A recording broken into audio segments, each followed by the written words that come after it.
You can't be serious. The dish in Lisa Grace's hand wobbled slightly, water spilling over her fingers in tiny droplets that sparkled like morning dew. She blinked, trying to steady herself, her chest tightening. I'm sorry. What did you just say? James Cole stood across the kitchen, tall and rigid, his tailored suit flawless, every line sharp and precise. The sunlight poured in through the windows behind him, bathing the room in golden warmth. Yet he felt colder then, the morning air outside. You heard me, he said, voice crisp, businesslike, leaving no room for misinterpretation. It's a professional arrangement. 1 month. You pretend to be my girlfriend. Lisa grabbed a towel, wringing it nervously, her knuckles white. Mr. Cole, I'm your housekeeper. I make your son's lunch. I fold your socks. I'm not this. Her words stumbled, but she didn't look away. You're intelligent, discreet, and you don't cause drama. Most importantly, James added, softer now, almost hesitant. No one around him can be trusted with Noah. I don't bring just anyone near him. Lisa's heart clenched at the mention of her little charge. Noah, with his quiet curiosity, his drawings scattered across the floor like tiny treasures, his trust in her that felt so fragile and precious. And maybe she had grown attached to him too. But why do you need a fake girlfriend? She asked, her voice lower, more personal, more tentative. There's a corporate event next week, he replied, eyes fixed on some invisible point beyond her. The board will be there. Many are traditionalists. They don't trust a single man to lead a family-first brand. You're a widower, Lisa said softly, realization dawning. They think that means I'm vulnerable, unstable. I've already refused 2 arranged introductions from shareholders.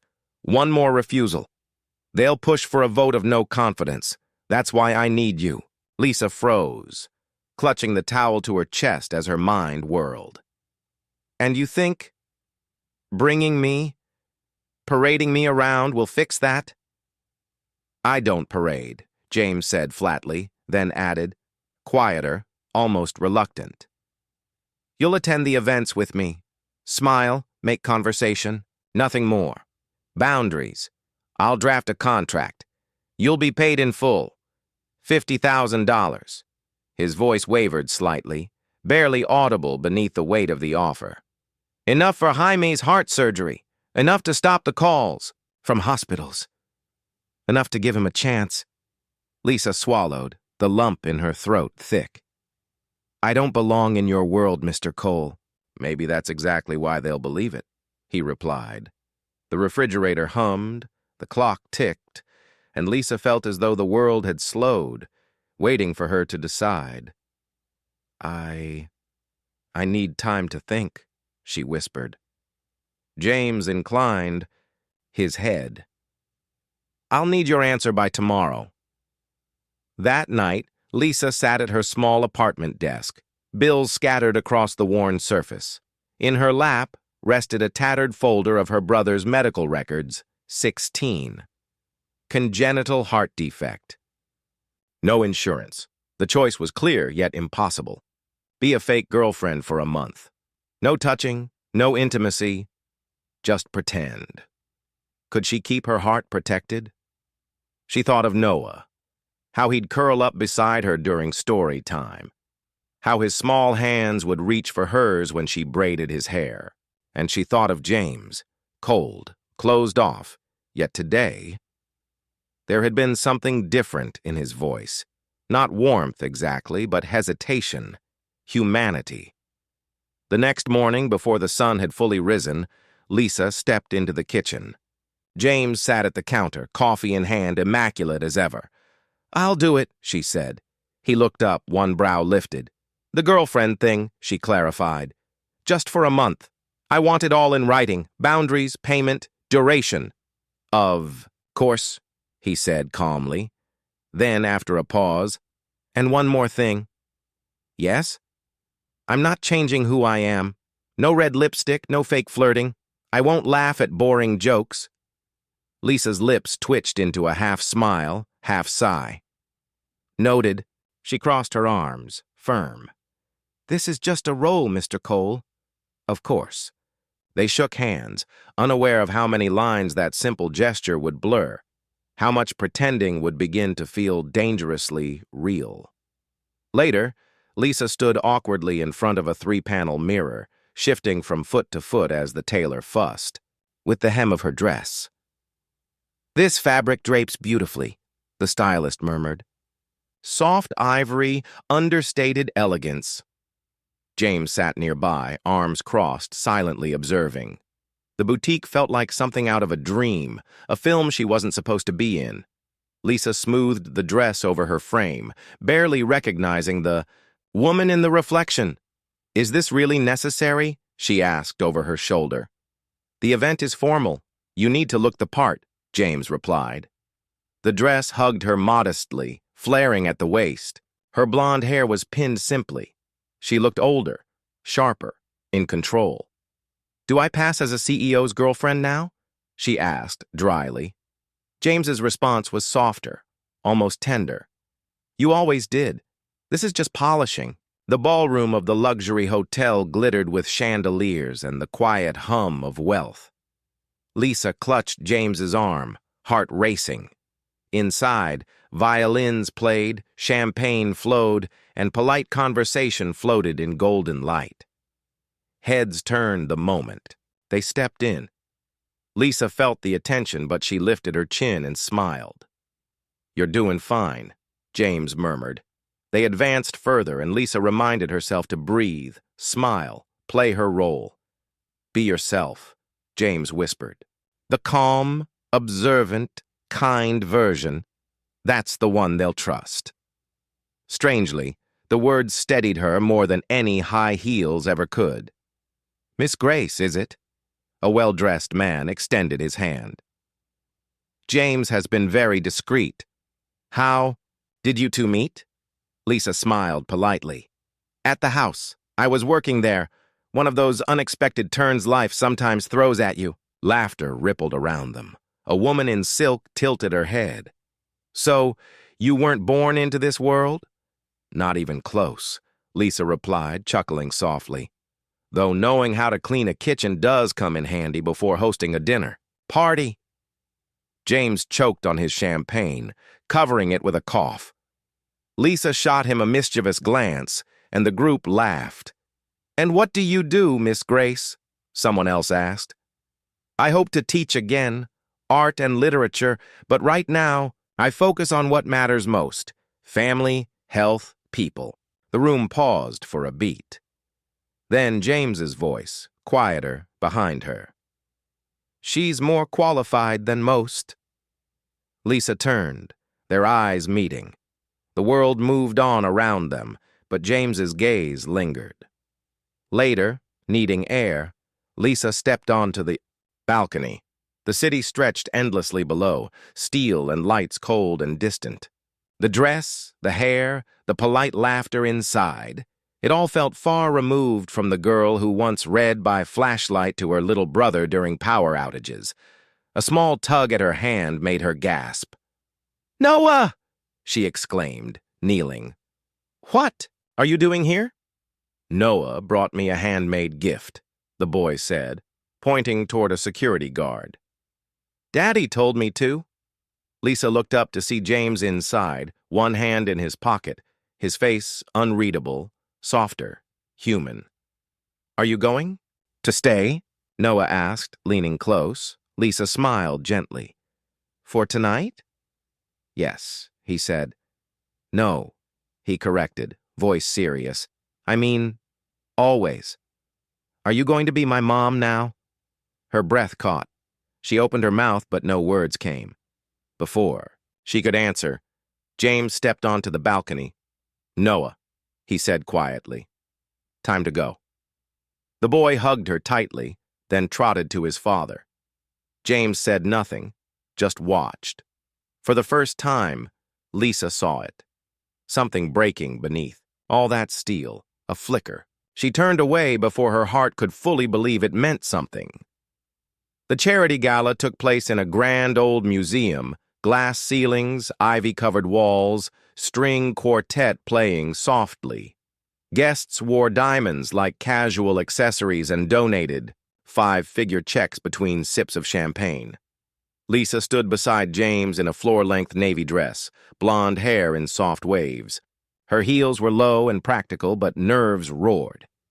"You don't have to speak much tonight," James said, handing her a wine glass. "Just stay beside me, smile when necessary, and please, no red wine." She stared at the pale liquid. "So, don't trip, don't speak, don't stain the dress. Got it. Anything else?" James blinked, caught off guard. "I didn't mean to sound cold, but I did," she said quietly, eyes on the glass. Before he could respond, a man in a gray suit approached, recognition in his voice. "Well, well, if it isn't Lisa Grace." Lisa turned, startled, then smiled warmly. "Thomas." James stiffened as she stepped forward for a brief hug. The embrace lingered just a second too long. Thomas looked pulled from pages of her past, athletic, polished, confident. "It's been years. What are you doing here? Don't tell me you're actually running in these circles now." Lisa laughed lightly, effortlessly, the sound James rarely heard. "Not really. Just tagging along as a +1. Thomas glanced at James briefly, but his attention stayed on Lisa. They spoke easily about old professors, mutual friends, a bookstore that had closed years ago. Lisa laughed, leaning in, brushing Thomas's arm by accident. James watched from afar, something tight knotting in his chest. Later, Lisa found him alone at the bar, swirling his second glass of scotch. His jaw was tense. "Hey," she said softly, "I was looking for you." "You seemed occupied," he replied without turning. "That was Thomas," she said, confused by his tone. "An old friend. We haven't seen each other in years." "Clearly," he muttered. "You two seemed eager to make up for lost time."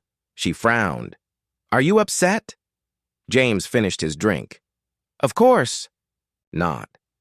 Why would I be? I thought this was supposed to be pretend." "It is," he snapped. "So maybe you should remember that." The words hit harder than he expected. Lisa stepped back, wounded more than angry. "I was just being polite," she said softly. "Then, be polite with someone else's reputation?"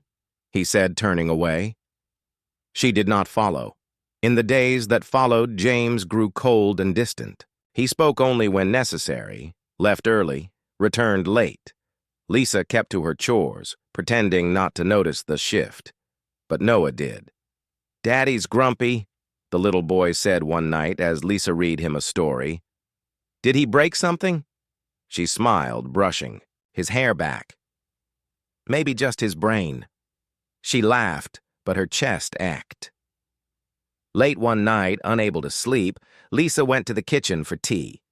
Her mind kept circling the gala, trying to understand why she suddenly felt guilty for laughing with an old friend. As she opened the cabinet, her hands trembled. Instead of tea, she sank into a chair and buried her face in her palms. She had never cried in that house before. "Lisa," she looked up, startled. James stood in the doorway, sleeves rolled up, tie loosened, his expression different, softer, like he had not slept either. "I didn't know you were still awake," she said, quickly wiping her face. The tears betrayed her. Anyway, James walked over and held out a folded handkerchief. Real cotton, monogrammed, still warm from his pocket. She hesitated, then took it. "I wasn't fair to you," he said quietly. "At the gala." Lisa shook her head. "You don't have to explain, I get it. I overstepped and this whole thing is weird." He knelt slightly, meeting her eyes. "You didn't overstep. I did. You let something personal cloud a professional arrangement." She searched his face, waiting for more, but James stood up, gave a faint nod, and turned to leave. Lisa sat alone, clutching the handkerchief, still damp with her tears, and something she was no longer sure she could hide. Not from him, not from herself. Rain pattered softly against the tall windows of the Cole estate, a gentle rhythm that filled the quiet hallways. Lisa sat cross-legged on the living room rug, a giant sketch pad spread before her, colored pencils scattered around like confetti. Noah sat across from her, his brow furrowed in concentration as he carefully drew a lopsided tree. "That's actually pretty good," Lisa said, nodding thoughtfully. "You gave it personality," Noah grinned. "It's a sad tree. Because it's raining." "Or tree," she said dramatically. "Should we give it a friend?" Noah picked up a blue crayon, maybe a dog. From the doorway, James stood silently, watching. His hand rested lightly on the doorframe, his phone forgotten in his palm. He had come down to ask about a missing file, something trivial, but what he saw rooted him in place. Lisa's soft laughter, Noah's quiet joy. The scene looked natural, like something out of a life he used to imagine before everything turned to ash. He left without saying a word. In the evenings, Lisa began reading to Noah before bed. Not children's books, but little stories she remembered from her own childhood. Folk tales, poetry. Her voice was calm and steady, and James found himself lingering. In the hallway outside the boys' room, just out of sight. One night, Noah asked, "Can you stay for a little while after thestory?" Lisa tucked the blanket around him. "Sure." "Can you be here tomorrow, too?" "I'm not going anywhere." The answer was simple, gentle, but it lingered with James long after the hallway. Lights dimmed. A week later, a storm rolled in, unexpected and violent. James was in his office when he realized the time. Noah should have been home by now. He pulled out his phone to call the driver when the front door burst open.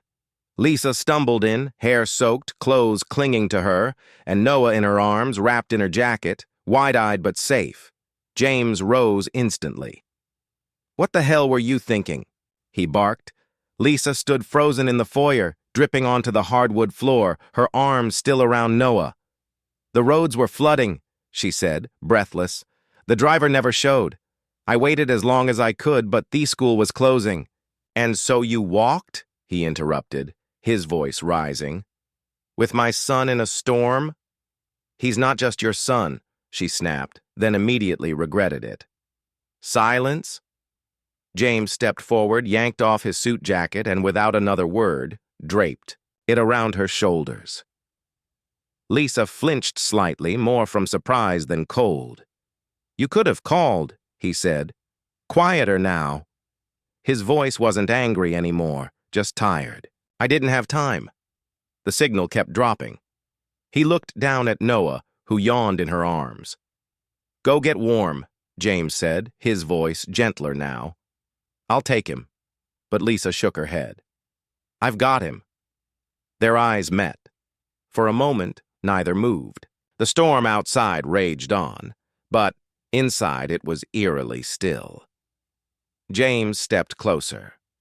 His hands moved slowly, first adjusting the jacket on her shoulders, then brushing a damp strand of blonde hair from her cheek. Lisa's breath caught. They were close now. Too close. Her lips parted slightly. So did his. The air between them shifted. Electricity. Hesitation. Longing. Their faces leaned in, and then James pulled away, a step back, a wall rebuilt. "Get changed," he said softly. "You'll catch cold."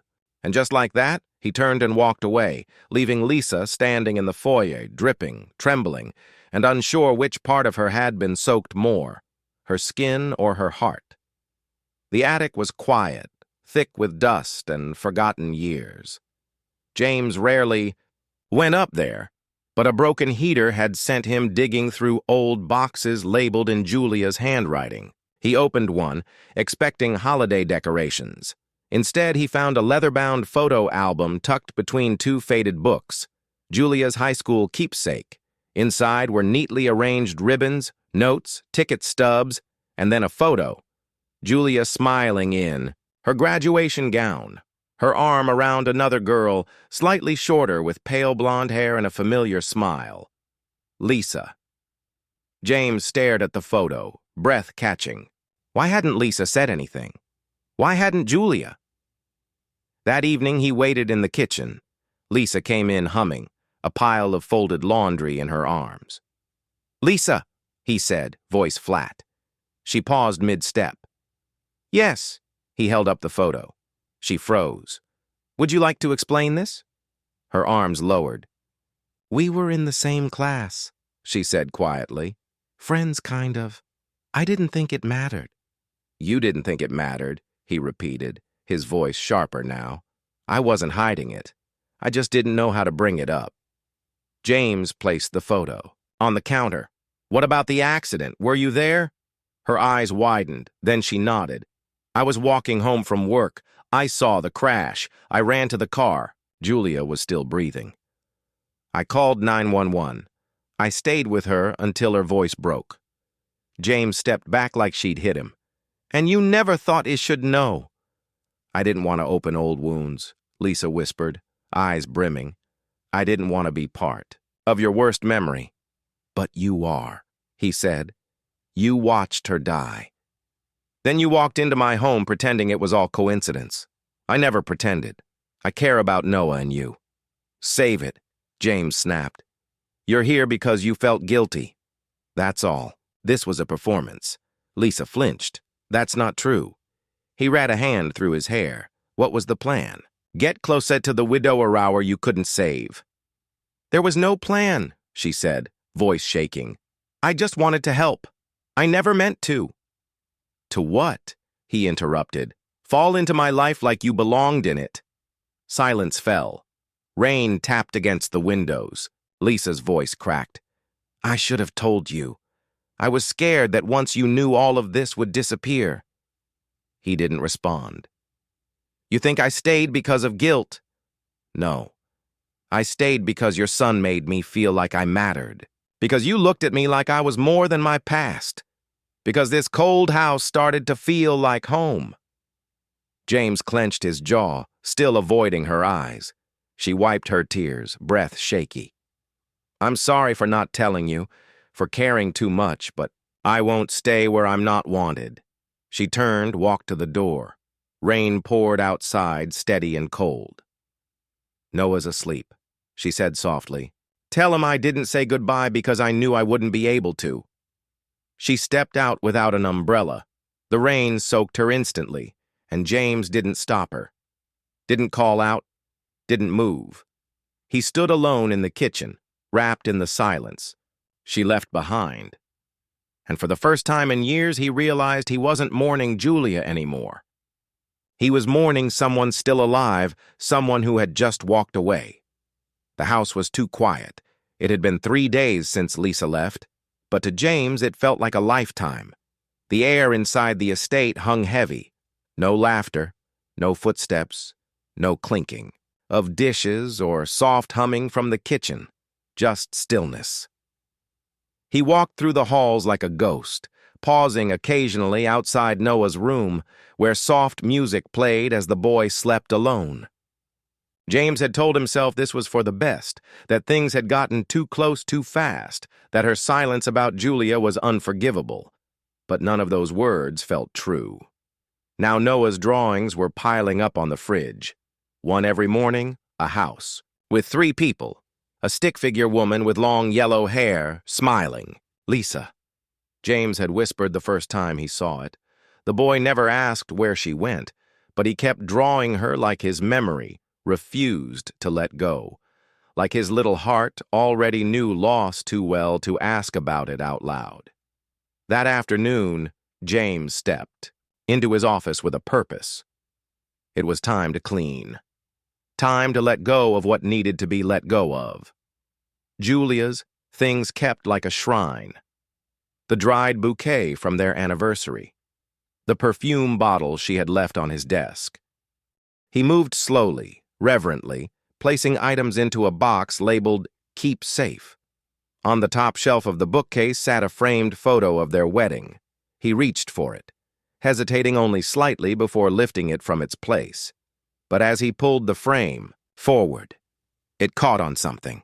An envelope wedged behind it. A small cream-colored envelope aged by time. His name was written on the front. James.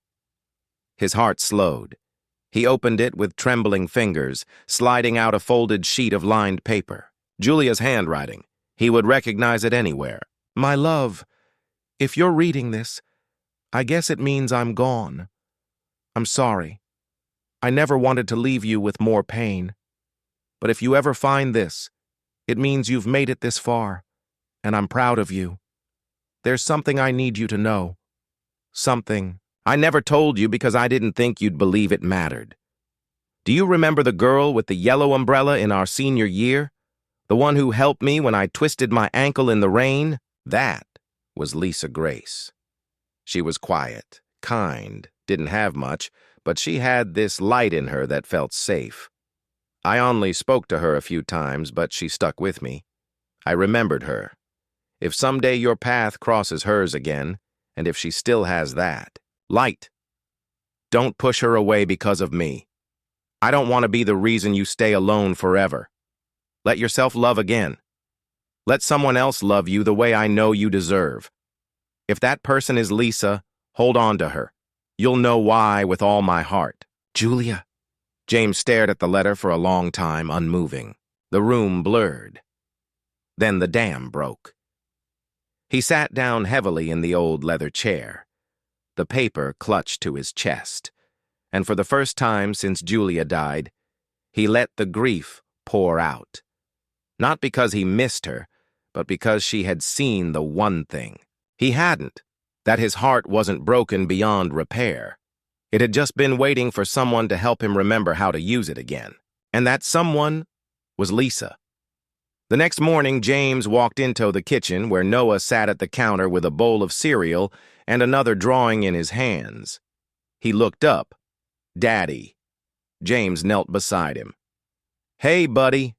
Are you sad? James hesitated. Yeah, I think I am. Noah handed him the drawing. This time it was different. Just two people, him and Lisa, holding hands. James looked at it for a long time.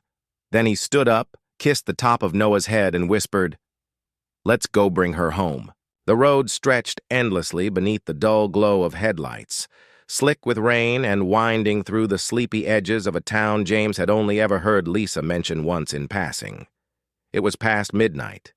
The windshield wipers beat steadily against the storm, but they could not clear the haze in his chest. He had driven through darker nights before, but never with this kind of urgency, never with his heart pounding like it was afraid it might be too late. Lisa's small rented house sat at the end of a narrow gravel road, modest and quiet, its porch light barely flickering in the downpour. James parked the car, turned off the engine, and sat for a moment in the silence, listening to the rain and the doubt in his own head. Then he stepped out into the storm.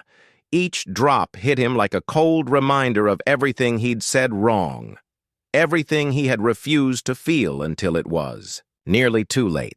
The front porch creaked under his weight as he stepped up to the door. He could see warm light through the curtains.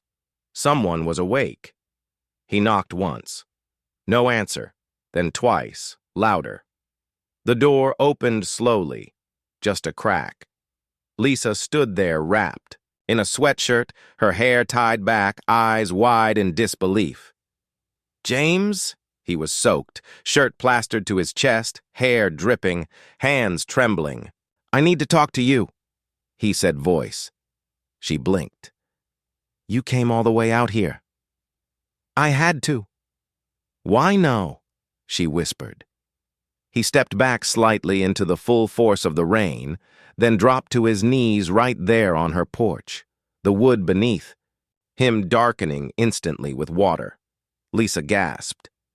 James, what are you doing? I'm sorry, he said loud over the storm. I was angry. I was scared. I told myself I didn't need you. But the truth is, he swallowed hard. I thought my heart died with Julia. I thought I had nothing left to give. But you, Lisa, You woke something in me I thought was gone forever. Rain streamed down his face, mixing with something else. Tears. You are not a replacement. You are not a mistake. You're not here because of guilt or coincidence. You are here because I need you. I choose you. Lisa's hand flew to her mouth, her breath catching. Her knees buckled slightly as she stepped out onto the porch, letting the rain soak her. "2. I don't deserve that," she whispered. "I lied." "No," he said firmly, standing slowly. "You protected your pain, just like I did. And still you gave my son joy. You gave this cold house warmth. You gave me hope." She let out a shaky breath, and the fight in Heary's crumbled. "I was so scared to feel this," she whispered. "So was I," he said. And then, without another word, she stepped forward and threw her arms around him, burying her face in his soaked shirt. He held her like he would never let go again. The rain kept falling, but neither of them noticed. "See?" A tiny voice piped, up from behind. They both turned. Noah stood at the bottom step, hood up, holding a stuffed bear in one hand. "I told you she'd come back," he said confidently. Lisa gasped. "Noah!" James laughed through the lump in his throat. "You brought him?" "I said he wanted to see you," James replied. Noah climbed up the steps and hugged both of them, his arms barely reaching. "This is home now," he said matter-of-factly. "Right." Lisa looked down at him, then up at James. And for the first time in a long, long time, she didn't feel afraid to believe in a future. 6 months later, the house was filled with color. Not just from the sunlight pouring through the tall windows or the fresh flowers Lisa insisted on putting in every room, but from the laughter, the warmth, the life. James had never imagined this kind of quiet joy. No grand moments, just ordinary ones wrapped in peace. Lisa's art class met twice a week in the renovated guest house out back. Kids from the local shelter came in with worn shoes and tired eyes and left with paint-stained fingers and sketchbooks full of dreams. She taught them gently, the way she lived, without forcing, without rushing, just opening space. James watched her sometimes through the glass door as he passed. She would be kneeling beside Achilde, smiling, her blonde hair caught in a loose ponytail, hands smudged with charcoal and chalk. And in those moments, he was certain this was exactly who she was, born to be. One morning, Lisa stirred slowly in bed, blinking against the soft light. The smell of something sweet drifted in. Syrup, butter, cinnamon. She sat up, confused. Then she heard giggles. She patted barefoot down the hallway in one of James's oversized shirts, her hair messy from sleep. As she reached the kitchen, she paused at the doorway and smiled. James stood at the stove in sweatpants and a t-shirt, flipping pancakes with all the concentration of a managing a billion-dollar deal. Beside him, on a stool, Noah stood on tiptoes, holding a spoon, his face covered in flour. "Careful," James said. "That's not how we whisk." "It is now," Noah laughed. The whole place tensed as if everyone were looking for a weakness. Lisa leaned against the doorframe, arms crossed. "This is a crime scene." James glanced over his shoulder, grinning. "Morning," Noah beamed. "We're making pancakes." "I can see that," she said, walking over. "What's the occasion?" James turned off the stove and slid a pancake onto a growing stack. "No occasion, just a Tuesday." Lisa raised an eyebrow. "You?" Mr. Nicole voluntarily took a morning off work. He shrugged. "Some meetings can wait. You don't get many Tuesdays like this." She leaned in and kissed the top of Noah's head, then moved to grab plates. As she passed James, she murmured with a playful smirk, "You know, the first meal I ever made here was the worst scrambled eggs in human history." He chuckled, "And I ate every bite." "Why?" He looked at her gently serious now because it was the first thing that made this house feel warm again. Her teasing faded. She set the plates down and without a word stepped behind him, wrapping her arms around his waist, resting her cheek against his back. He covered her hands with his. Later, the three of them sat at the table, pancakes stacked high, syrup dripping. Down the sides, laughter echoing off the walls. Noah told silly stories. Lisa fed him extra strawberries. James just watched them both, quietly, grateful. Outside, Thesky was clear, bright, a new day. Inside, the home he thought he had lost had finally returned. And just behind all that light, in a file locked away at the bank, sat a document James had signed months ago, a trust fund to cover Lisa's brother's medical care for life. She never asked. She would never know unless he told her. But some love doesn't need to be spoken. Some love is made of pancakes and paintbrushes, Tuesday mornings and second chances. The camera pulls back. The three of them, James, Lisa, and Noah, laugh around the breakfast table, sunlight dancing across the walls. From the window, the world looks simple again, a narrator's voice soft and warm. Sometimes love knocks when you least expect it. Fade to white. And just like that, a house once filled with silence found its voice again. Through laughter, healing, and a love that arrived when no one was looking for it. The quote from Kanos: "Because sometimes love doesn't come with fireworks. It comes with a child's drawing on the fridge, a pancake on a Tuesday morning, a second chance you never thought you deserved but got anyway." If this story moved you, made you feel something deep in your heart, don't forget to like, share, and subscribe. Thank you.